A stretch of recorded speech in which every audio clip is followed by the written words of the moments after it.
அதான் நான் வர்றது சொல்ல வேணாம்னு தான் சொன்னேன். ஆனால் இது தெரிவிக்காமல் உங்களை வர வைக்க முடியாதுல்ல. இப்போ எல்லாரும் போயிட்டாங்கன்னா நான் யார்கிட்ட கருத்து சொல்கிறது? நீ அடுத்த மண்டபத்துக்கு போகணும். இப்போ ஒவ்வொருத்தராக விடுதலை செய்யணும்ல.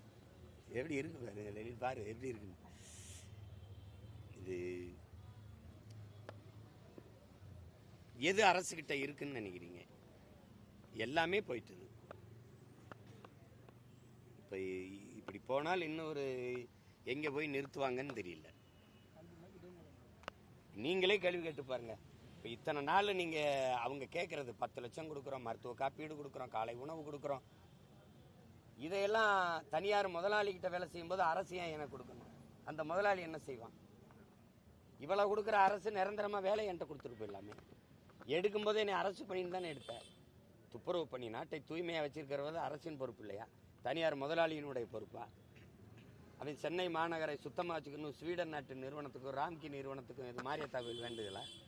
இல்லை அன்னை வேளாங்கண்ணிலேயே இந்த எங்கேயும் வேண்டிட்டு வந்தானே? அப்படிலாம் ஒன்றும் இல்லை.